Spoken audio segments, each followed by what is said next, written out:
So I grew up believing boys were better than girls because clearly they kept the baby boy and let me go.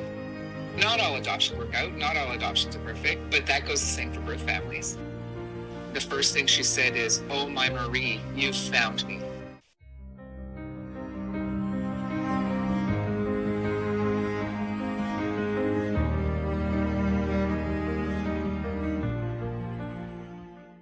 Were you adopted from birth, and where were you adopted from? Lynn spent the first 9 months of her life being shuffled around from foster homes before being adopted by a family who had already adopted a little boy. She grew up knowing she was adopted and wondering about her birth mother. Lynn worked in adoption, and she's been committed to making the experience better. She even wrote a book about how adoptive and foster parents can talk to their children about adoption. She had really interesting insights and perspectives. Here's my interview with Lynn. I was relinquished at birth. I was born in a home for unwed mothers. My birth mother had been shipped to Southern Ontario. And so I stayed there because she left and came back, and the workers in my agency didn't have availability to come and get me. So I was cared for the first couple of weeks by nursing staff and nuns at the home for unwed mothers. So a little bit of the definition of abandonment, but cared for by the staff there. So that was a few weeks, and then the head sister wrote to the agency, and I quote, was very firm in her letter that they needed to come and get the baby because they needed the cot for other unwanted babies. So they arranged for a worker to come and get me. And then apparently there was a big blizzard as she traveled back. So she was stuck in a hotel. She had to run and buy like formula and all that stuff. So I think that's kind of a fun turn of events. But she had to run out and do that. And I'm sure that was all fine. And then, so because in those days, they would often take a train. So a train just because it would make it through the snow. Right. So eventually I made it back to a foster home, an emergency foster home first. And then a second foster home, because emergency is designed to only be a few days or weeks at the most. Then to a second home where, sadly, according to my records, there was some neglect. So some, a little bit of bruising, some just neglect of, the baby's scalp in a newborn needs to be cared for. Mine apparently was just a rash, that kind of stuff. So that didn't go well. And then my third foster home just embraced me as if born to her. So she had a couple of kids, and apparently the kids loved to play with me. So she had asked if she could adopt me and was told, and I quote her, "Oh no, they don't let babies be adopted by people who can have children." So she was quite devastated because she felt that not only did they love us, but I loved them. So I was there for 7 months. So in the meantime, they were looking for a home, and they had, at the end of the 7th month, they had contacted my mom, who had been waiting for a baby girl. So she said yes immediately. And so then I was placed with her at 9 months, approximately. And did you grow up in the same area that you were adopted from? It's about a 2-hour drive difference between where my birth mother's family was from and where I was adopted in Northern Ontario. So pretty much anywhere in Northern Ontario is a driving distance. Did you grow up with any other siblings in your adoptive family? I did. My parents had adopted my brother when he was 2.5 from the same agency. So he was also fostered in the same area I was, and his birth family had been from the same area I was. So he was 2.5 when I arrived. Do you remember how you found out you were adopted, or was it something that you had always known? So I feel like I always knew, but I have a distinct memory when I was small enough to be helped out of the bathtub and into my mother's waiting giant towel. As she wrapped me in that, I remember asking her what, I used to call it adoption. It was a family joke. So what adoption meant again. And she stated that it's when one mother can have a baby but doesn't love it, so gives it to a mother who can. Not a stellar response, but I was born in 1958. So in those days, there was no pre-adoption training, so there wasn't much information given to my parents. There was no guidance, really. So my mom was winging it to the best of her ability. I mean, my brother said that they went to the zoo and found me in a cage. So I think her answer was better, which I had to go to her and make sure that wasn't fact, because he was pretty convincing. So why did you want to find your birth family? It's just, I think, honestly, an innate curiosity. Like you just want to know where you came from. Where did you get your height, your blue eyes, your blonde hair? Where does all that come from? Where did my personality come from? And when I was young, I remember both being afraid and excited at the idea that maybe my birth mother would walk down the sidewalk when I was on the swing singing. And she would recognize that, I was a singer like her. Believe me, I can't sing. I was a little kid, so give me that. But I would be there, just belting out a song on the swing and hoping and fearing at the same time that she would walk down that side. So I think it's just a curiosity and not every person who's adopted has that curiosity. I don't think it's a matter of what my adoptive parents, or in fact any adoptive parents, do or don't do. I just think it's kind of like smoking. It's bad for you and there's a whole bunch of stuff, but you either do it or you don't. Some people will do it and some people will never do it. So you had mentioned you first wanted to meet your half-sister that was given up for adoption before you. How did you know she existed? So I was raised, so let me just back up. My parents were not given anything in writing. They weren't given much information. Everything they knew was verbally kind of when I was dropped off. So there was a lot going on, a lot of excitement.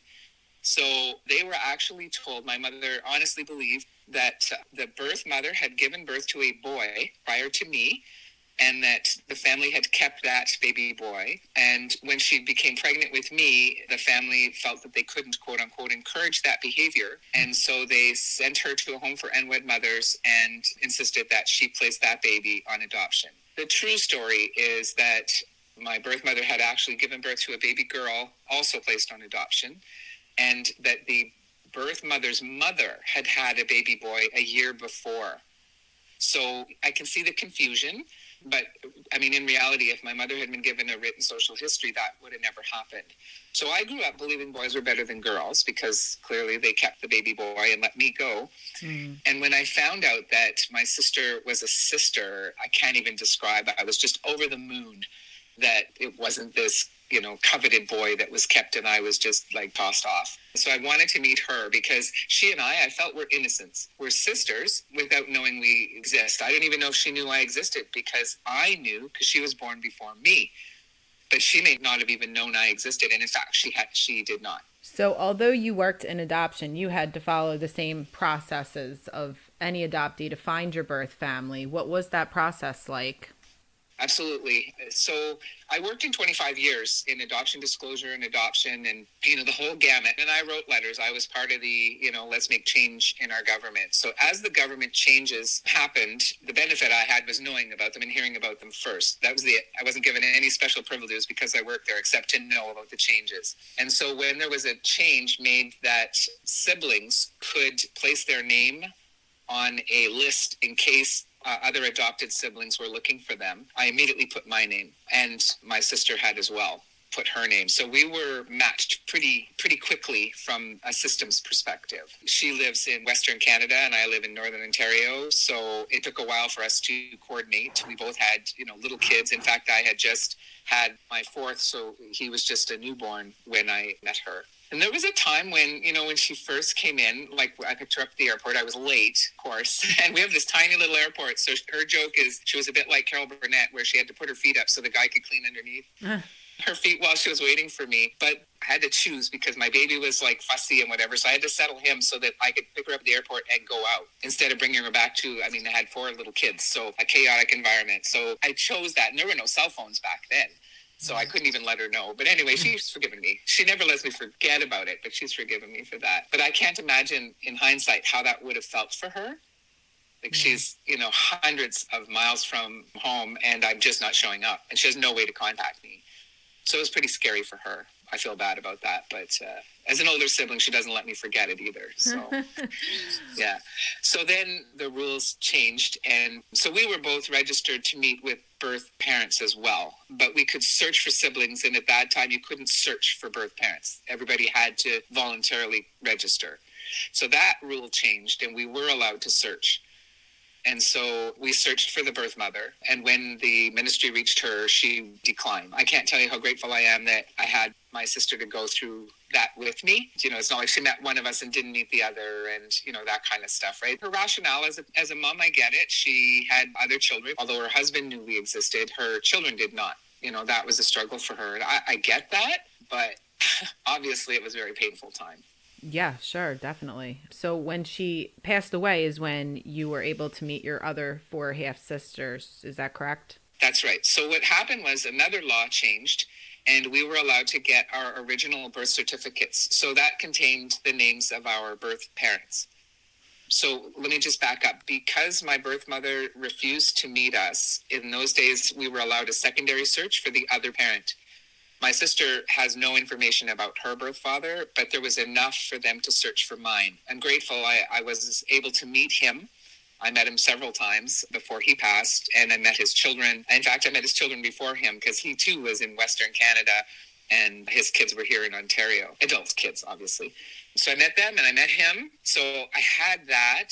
Half of my answers were there, but the other half weren't. So then the rules changed, as I said, and we were then allowed to get our original birth certificates. So that contained our birth parents' names.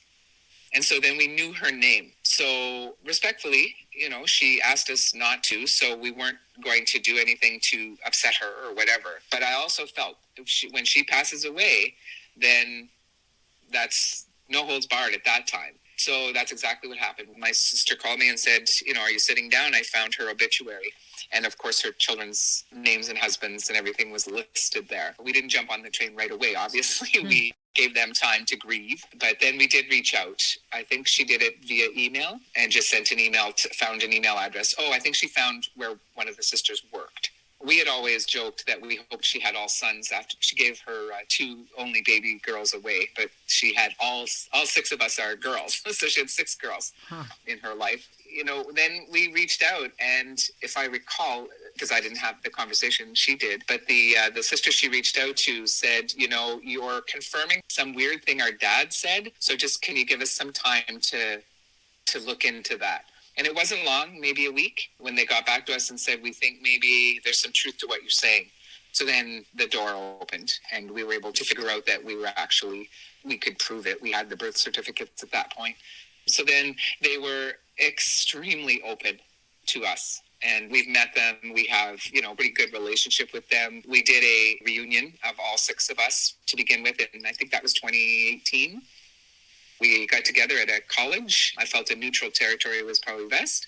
And yeah, it was just awesome. There was one weird thing, and that is that they were exceedingly friendly to Lynn, my sister. Sorry, we both have the same name. I should probably have mentioned that earlier.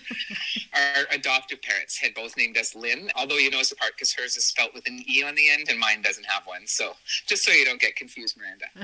But crazy. That's a big crazy. And, it's funny in some ways, but it's also very sad. I mean, that sisters should have the exact same name. Like introducing her when she came to visit me was just brutal. Yeah. Because we got a hold of that, I forget the name of the show, but, Daryl and his other brother Daryl, and this is my other brother Daryl. I think Bob Newhart, something to do with that. So people would default to that, right? It's just like Bob Newhart. And I'm like, no, it's actually sadder than that. But okay. Yeah. Of all the names in the world, it's crazy. Yeah. And so, the odds are very slim.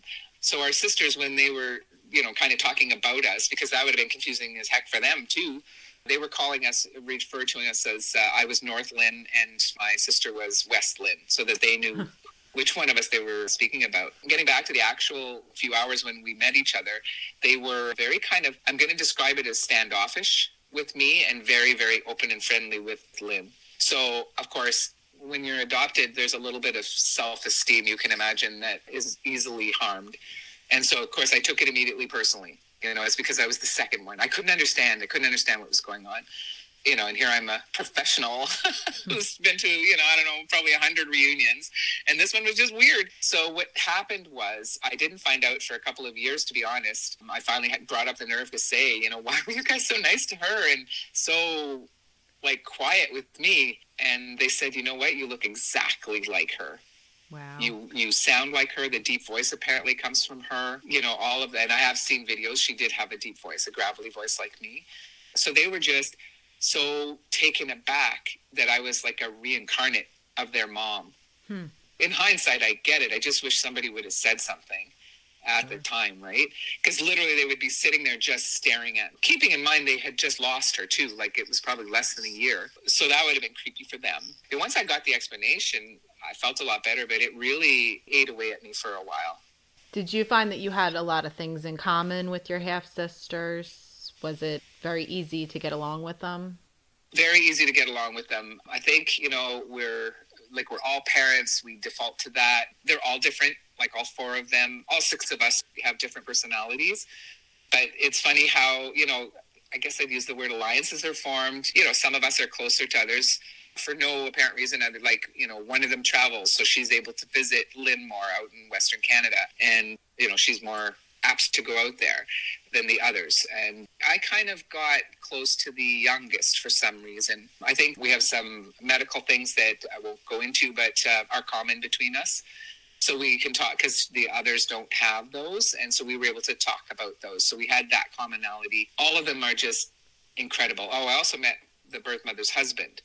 He cried a lot. He's a European man. So he cried a lot in his role in not letting her meet us. He has some remorse there, but he was able to, work it through. So it's funny because every time we go, I've only met him, I think, maybe 3 times, but 2 of those times he always gifts us something that he's made. He's a very talented carpenter. Mm-hmm. Like he made us cutting boards and gave them to us, and then he made us these little trinket boxes. With the trinket boxes, one of the sisters looked over and said, Dad's never made us one of those. Huh? With our names on them. And I said, well, you know what? He'd have to know which one of your names it is. With us, it's easy. He just had to put Lynn. Yeah. Right. So we kind of joked about that. But, I said, if you're Catholic, it's penance. He's only trying to make up for his role in that, right? Oh, there also was a family reunion very soon after we had met the sisters. If any adoptees are listening and your chance to meet your birth family is at a family reunion, I advise you don't do it. Not at once. Wow. Can you imagine? Like all these, her brothers, one of them who advised her to give the baby up for adoption, and their wives, some of their widows. Like it was just interesting, but terrifying at the same time. There was just too much. Yeah. How many people? Too much. There were probably 50 people. Oh, yeah, that's a lot. at a little cottage. Thank God my family was able to come with me, my kids and my husband. If I'd have been on my own like my sister was. But she's close to my family too, so everybody was like standing behind my family, if you will. But it was so overwhelming. So overwhelming. Yeah, I mean, that's so good that you had somebody to go through all of it with. Yeah. I mean, we partly went because she happened to be in Ontario, my sister, and it happened to be at the same time. So when would she ever get that opportunity again, to meet these? And they're all up there, obviously, because we were up there by the time we met them. Well, in our 40s anyway. So, we weren't spring chickens, and neither were they. And many of them have already passed. Her sister, she had like 13 brothers and sisters. It was a big family. If you do go, bring someone who can just be there with you as you try to absorb all of that. Yeah, like a support person. Absolutely. Never go into that by yourself. Yeah. Which Lynn had, but she had us, thankfully. Mm-hmm. Going back to your birth father, did he know about you? No, he did not. And can I share a little cute story about him? Sure. The way he explained it to me is in those times, single men would lend their name to married men. So if the married man wanted to have an affair while he was away, because he worked for the railway, so they were traveling all the time. He was an engineer or something, so he traveled all over, everywhere, all over Canada. So this is a thing that I didn't know until he explained that. Makes sense in a way, right? So that the married men wouldn't get caught, if you will. Right.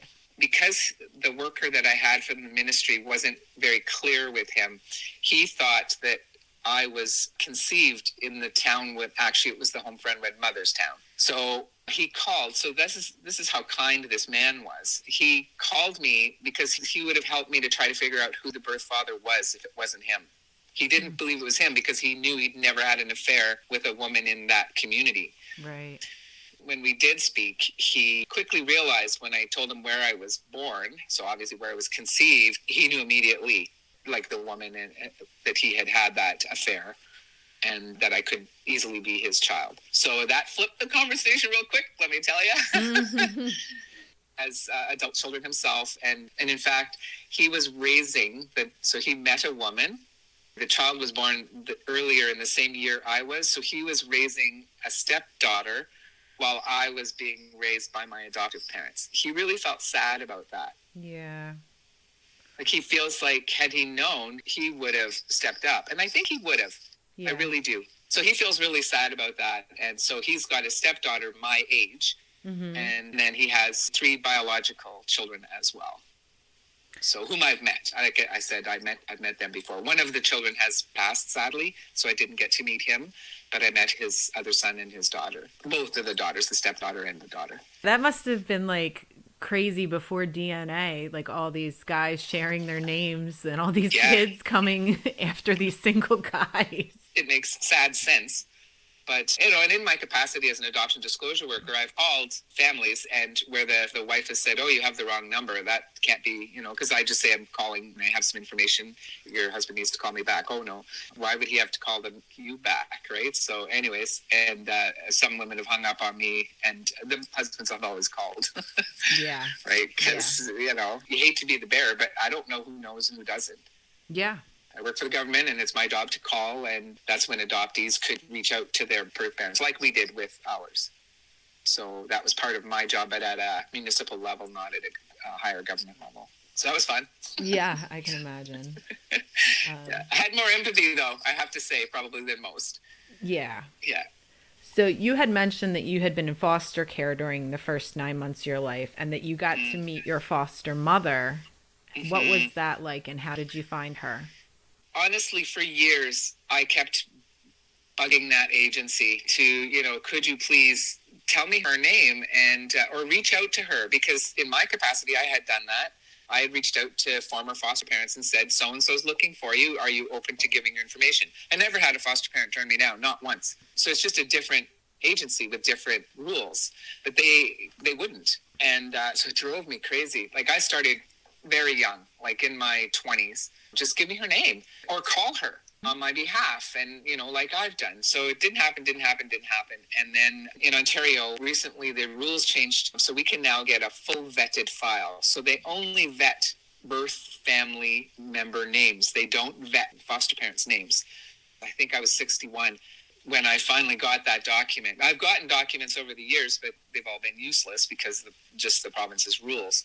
I've written the same documents as a professional too. So I finally got her name, and it didn't take long to find her. She had moved. I knew she had moved, which was part of the problem why they, couldn't contact her on my behalf, because she'd moved. I mean, I found her, honestly, Miranda, in, less than an hour. Wow. Yeah. So it couldn't have been that hard. Yeah. And she never moved from this move. Like, she moved from where I was born to a community, and she has never moved from there. So I called her, and my birth name was Marie Yvonne. And the first thing she said is, "Oh, my Marie, you've found me." Aw. Wow. Overwhelming. So she's in her 80s. I asked for the name of a daughter or a son or someone that, because I didn't want to just show up there. I felt if that was my mom, I wouldn't want some stranger just knocking on her door. So I reached out to the family and just explained who I was and offered to give proof. And they were fine with it. They were okay. So I arranged to meet, and I met her. I think it's probably going on 2 years now, maybe 3. And so I'm 5'9". She is lucky if she's 4'8". She's this teeny tiny little thing. So she opened the door, and you expect someone at eye level, right? Literally looked down at her. And she just like, "Come in here," and just a big hug and cried. But then she suddenly got up. We were sitting on the couch kind of chatting, and my husband was also there with me. The poor guy, he goes everywhere. I'm going to need some support, right? But he's a quiet guy. He's fine with it. Off she went into her room, and then she came back out with a handful of photographs of me that are the youngest pictures I've ever seen, because my mother wasn't given any of that. My life started as Lynn Nansky when my parents got me. Right, yeah. They were given nothing before that, except for some clothing, which by the time I saw them looked pretty rotten. My mom said, though, Lynn, they would send you to your new home. They wouldn't worry about the clothing. They want to keep good clothing for the kids that are left behind. Another stellar explanation by my mom. Right.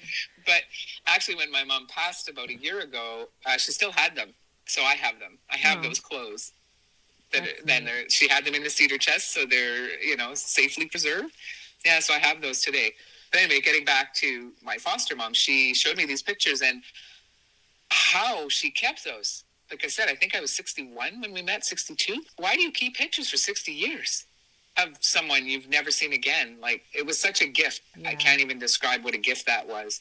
So now I have pictures, so I would have been, she had me for 7 months. I would have been about 3 months old. Wow, you must have been really special to her. So that's nice that she got to see you grown up and see that you were okay. Oh, she just kept saying, like, from her perspective, she had waited her whole life for this. Like, it was, I just thought she was doing me a favor, but she felt I was doing her one.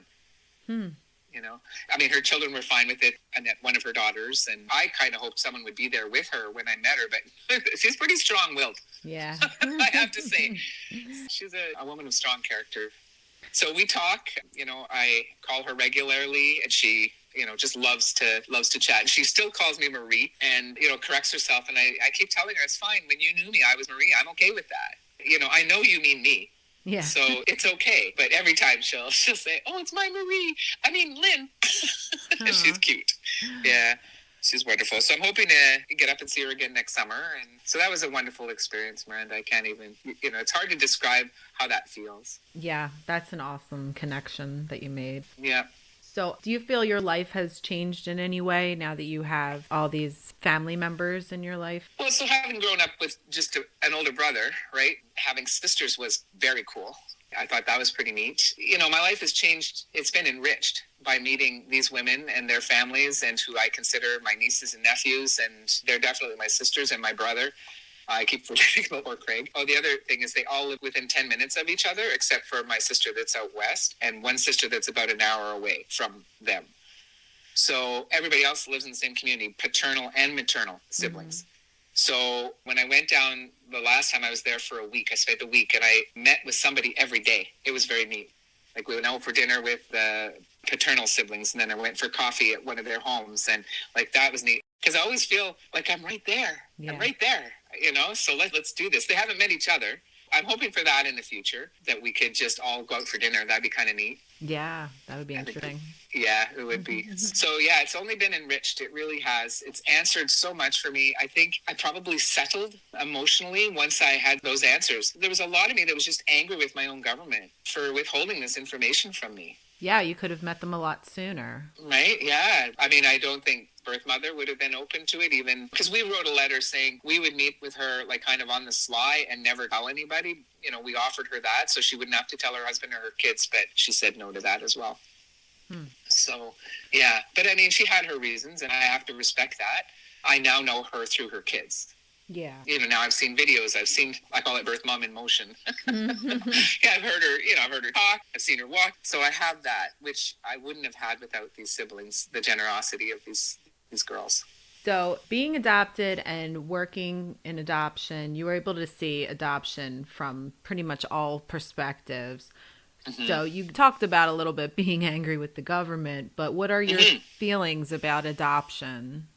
Well, I worked as a foster care support worker. And so if you're going to grow up in foster care and age out and there's nothing for you, compare that to being adopted and accepted as someone's child. Not all adoptions work out. Not all adoptions are perfect, but that goes the same for birth families. Right. True. Their birth families, they've not seen their parents in years. Family is a family, however you arrive at it. And I think that, the problems of being an adopted person are just that. And if you accept that, this is because I'm adopted or might be because I'm adopted, put it where it belongs. And I think you'll do okay. So you wrote a book for children about adoption. Tell me a little about what that process was like for you. When I retired, I call it a booklet. So this booklet was in my head for years because adoptive parents would always ask me, well, how do I tell my kids? And when do I tell my kids? And, how do I bring that up? And, I had the time on my hands, if you will. And I wanted to make them like a brochure or a pamphlet that they could give to families. But I wanted it to be pretty. So my youngest maternal birth sister is a graphic artist. Her name is Krista. So I reached out to Krista and do you mind just drawing me a butterfly and a caterpillar because they're the two things that I would like to use. So she started sending me pages, like with a page number. And then she sent me a book cover and I'm like, okay, stop that. I'm just asking for a pamphlet, right? Because I would send it to her and just say, oh my God. So So the book became, just an accidental treasure, if you will. So the collaboration between her and I, we got to know each other so well, as two women and as sisters, because the topic was adoption. Yeah. And the book talks about birth families, and it talks about adoption, and it talks about kinship. She learned a lot about the process from me, and I learned a lot about what it's like to meet this random kid after all these years. So it was a very enriching experience. And so the book came out of it. And so the book is designed, I used insects, by the way, because I've read books with kids, and then the kids will say, oh, but, that family has different skin color than me, so it's not really like my family. Mm-hmm. So I always struggled with that, right? And I mean, it's a fair assessment. So I used insects because, as far as I know, insects don't really adopt. So we're okay. They won't be able to say, well, that doesn't look like my mom or my dad, because they won't for anybody. They won't look like anybody's mom or dad, but they are part of the story. So that's why I used those. And so the book is designed to talk, not to sit down and read to your child. So say a kiddo talks about, somebody at school asked me about my real mother. Well, there's a chapter on people saying your real mother and how to discuss what do you call. Some people call them a tummy mommy. Everybody has their own language for what they call them. So they can take out that book and, read about it. To me, it normalizes it. Mm-hmm. It's not just about that child. It's about being adopted. And there's hundreds of thousands of children that's the case. And then in between the chapters, I put like a word search and like little activities in between the chapters so that after, the mom or the dad has gone through that, they can just do the activity. They don't have to necessarily go on to the next chapter. Right. And the kiddo might not be ready for the next chapter. And the kiddo doesn't even really know necessarily that there is more about that. So they're just going to get involved in the activity, either get bored with it or finish it and then move on. So that's purposely put in there. So I've experimented with kids. I did a lot of research with that. How distracted are you? Because I happen to have grandkids, so I'm lucky. I could use them, but they did get easily distracted by the activity, and I could then close the thing. And one chapter talks about birth families. One chapter talks about foster care, that kind of stuff. So it's meant as a discussion tool and a resource for families so that, when they say, how can I talk to my kids?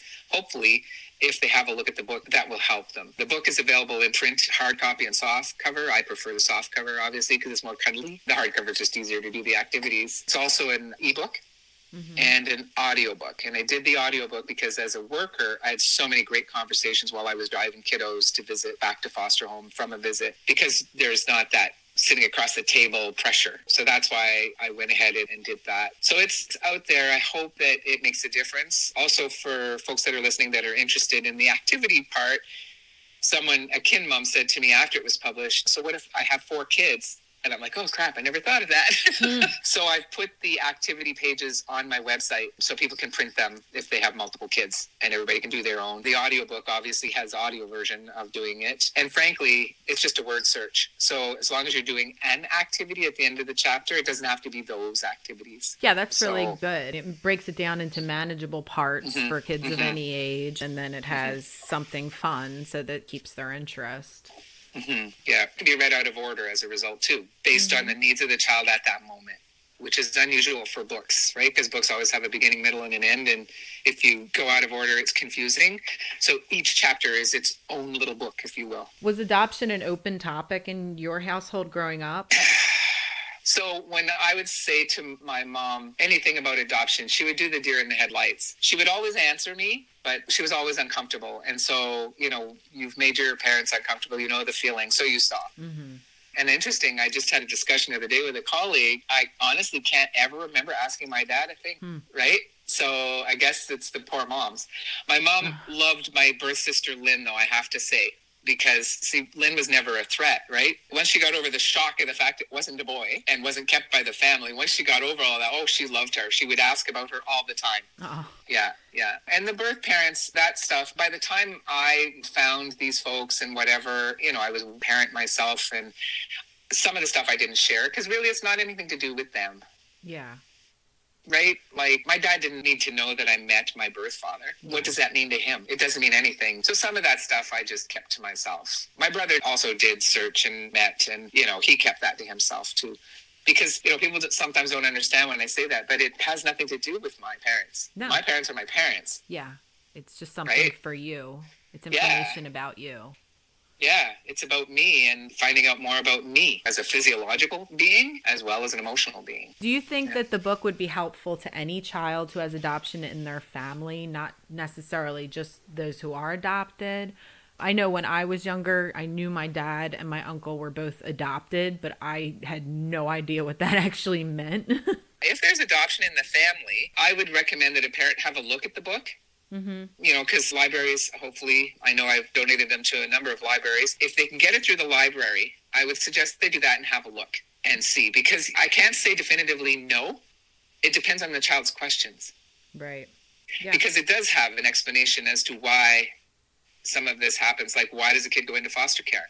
And then what happens in foster care? What does the foster parent then mean when they've left for adoption? Like, it leads to those discussions. So I wouldn't say no, but it was designed for the very specific audience of children involved in adoption. And kinship, because kinship can be permanent, right, without the quote-unquote adoption ceremony. So it's the same feelings and thoughts. They still have those questions about their parents, their birth parents. So you just used the term kinship parents, and I was going to ask you, because I haven't heard that before, what does that mean? So that is usually grandparents. So if something happens, so birth mom gets into a lot of trouble in Ontario, a child can be legally placed with their grandparents as a kinship placement. And so they would get like the monies from the government. Instead of sending that to the birth family, that goes to the caregiving family. So it might be an aunt, it might be grandparents. Sometimes it's a community friend, because they know the child so well. So it's to avoid a child going into foster care. Okay. They still stay connected to their birth family, but they're safe. Okay.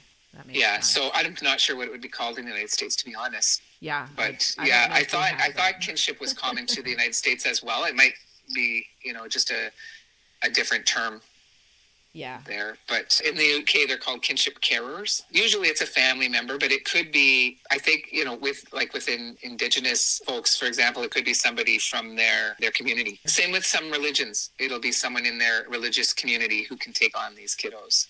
Which, funny little off story to that, my mother and my dad were in church, and they'd had several miscarriages, sadly. And there was someone speaking in church, a guest speaker, and he talked about adoption and what that was about and what it meant. And so that's how I came to live with my parents, because it was this fellow explaining what adoption does for kids. That my mom went home and said to my dad, maybe we should look into that. So you never know where you're going to hear something, right? I mean, adoption now I take offense to, in Ontario, it's adopt a highway. So a group can adopt a piece of highway and clean the garbage from it. So that's a little bit hurtful. Yeah. And the Humane Society, adopting, that hurts me every time. Adopt a puppy, Yeah, that's painful, but I get it. Because from people who live and work and breathe Humane Society, a puppy is as important to them as a little orphan Lynn was. So at least I know it's a respectful term. Certainly more than the adopt a highway. Yeah, they should be able to find some other word to use, really. I never thought about that. Yeah, I prefer like rehome, something like that, than adoption. But I get it. I get that they're doing it in good spirit.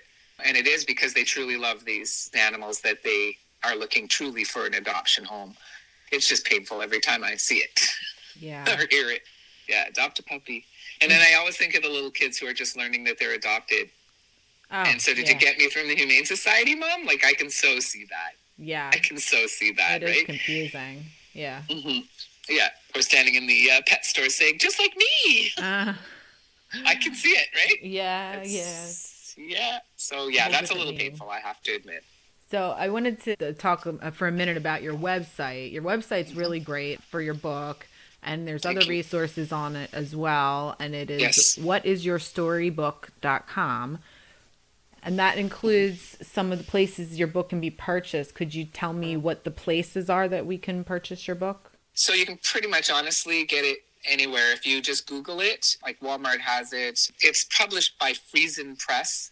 It's a self-published. I did that because I didn't want to try to find an agent and market and sell this book. I felt the book was a necessary thing. Once I committed to that it was going to be a book, I paid to have it printed. But honestly, if you just Google the book, I did it the other night thinking you might ask me. But yeah, you can really, Amazon for sure. I think Google Play, like the audiobook. Yeah, if anybody's interested and they just Google it, you will find it. So the book isn't available in what they call bricks and mortar stores, mostly because stores are now failing, right? Everything's online and everybody orders online. Exactly. Folks can order it if they're committed. It's not a bookstore, bookshelf book anyway. It's not one that you go in and browse, if you will. Mm-hmm.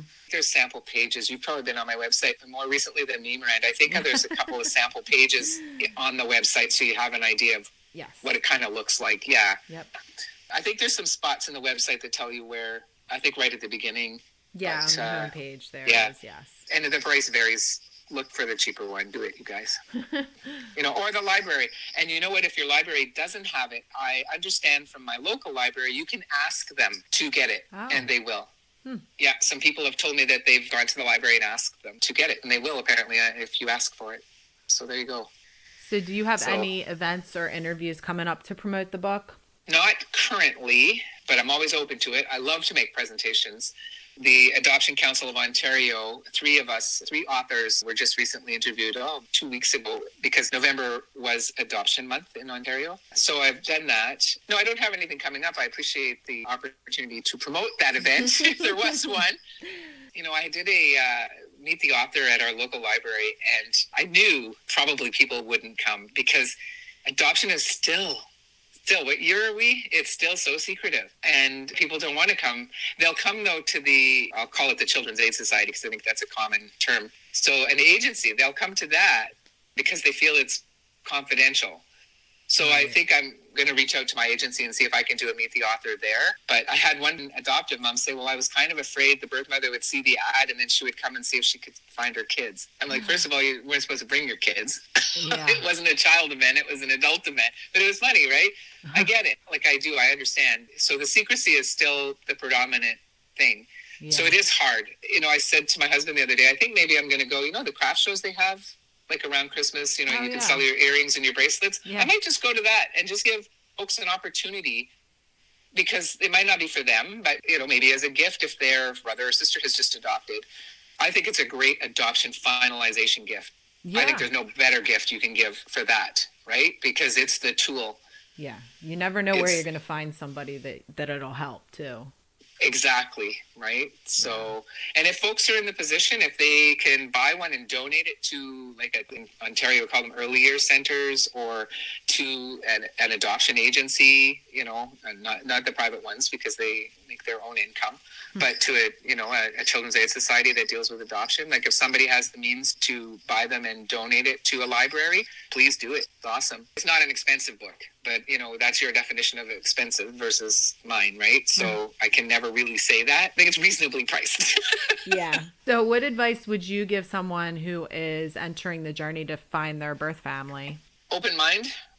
Things happened in a different time. You can't judge what you're going to learn. You can't judge by what you know today. You have to go by what those folks' experience was when they made those decisions. Go back, really look at, especially with the internet now, search what was things like in 1972.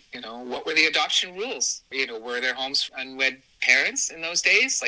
Go back and look at what society was promoting, because that's how your birth parents made the decision. Right. Help you understand a little better. Mm-hmm.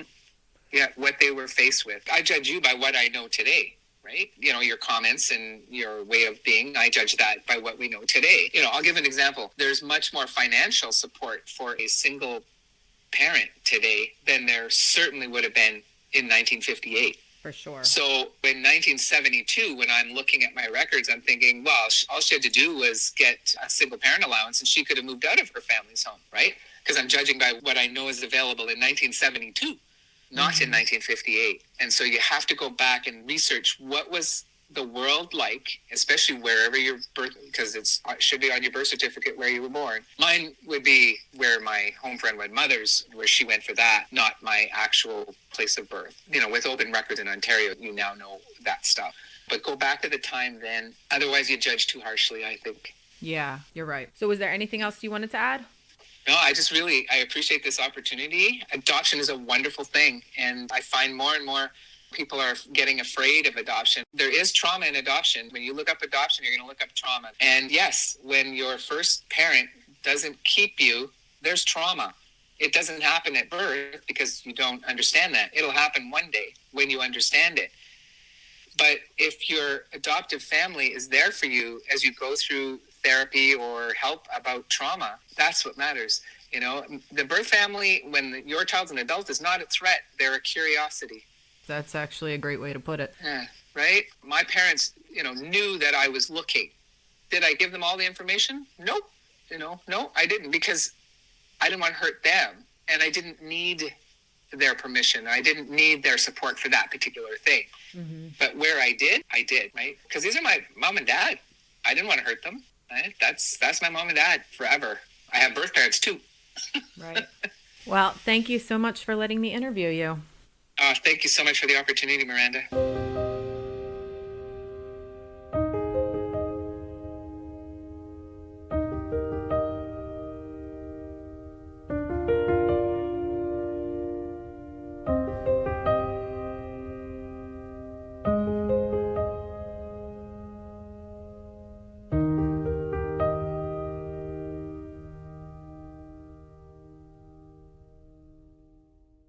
If you have experienced an adoption reunion and would like to speak about it, please contact me at whathappensaafterpodcast@gmail.com. Also, check out the show's Instagram to see pictures of my guests. We're going to take off a week for the holidays, but next time we'll talk to Cindy, who couldn't have expected what she would find when she took a DNA test and what she's actually still looking for. Listen next time to find out what happens after. Happy holidays, and thanks for listening.